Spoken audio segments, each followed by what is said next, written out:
अब हम nested class को इम्प्लीमेंट करने वाला प्रोग्राम करने वाले हैं। तो मैंने यहाँ पर हेडर फाइल लिया हैश इंक्लूड आईओ स्ट्रीम, उसके बाद नेम स्पेस लिया है। अब हम क्लास लेंगे और क्लास का नेम ए लेते हैं। अब हम मेंबर फंक्शन लेते हैं वाइड शो। इस क्लास के अंदर अनदर क्लास लेंगे और क्लास नेम बी लेते हैं। इस क्लास के अंदर हम मेंबर फंक्शन लेते हैं वाइड डिस्प्ले। तो अब हम शो इस फंक्शन की डेफिनेशन को इम्प्लीमेंट करते हैं।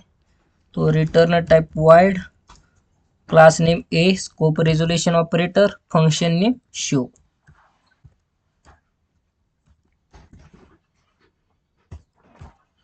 इस फंक्शन में सिंपल सा मैसेज देंगे outer class function.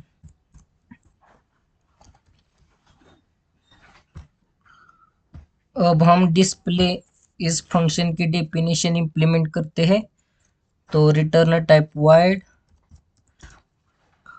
Outer class name A, scope resolution operator, inner class name B, scope resolution operator, function name display.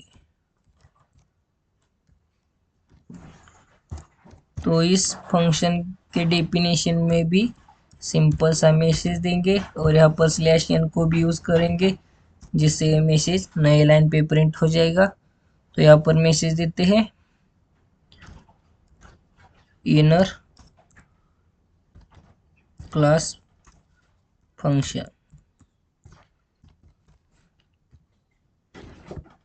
In functions को मेन फंक्शन में कॉल देंगे इंट मेन, और इस फंक्शन में ए इस क्लास का ऑब्जेक्ट क्रिएट करते ओ इस ऑब्जेक्ट से शो इस फंक्शन को कॉल देंगे। उसके बाद इनर क्लास मतलब बी इस क्लास का ऑब्जेक्ट क्रिएट करेंगे।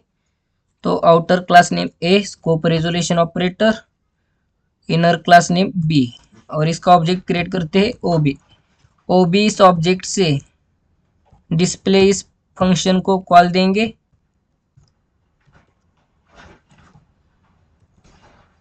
आखिर में रिटर्न 0 करते।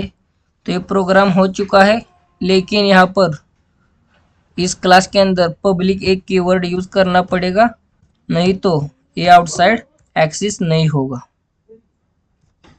और इस क्लास इनर क्लास में भी यूज करना पड़ेगा पब्लिक कीवर्ड,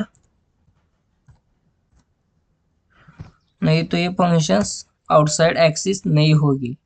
तो अब हम इसे कंपाइल और रन करते हैं। तो देख सकते हैं मैसेज प्रिंट हो चुका है outer class function, inner class function.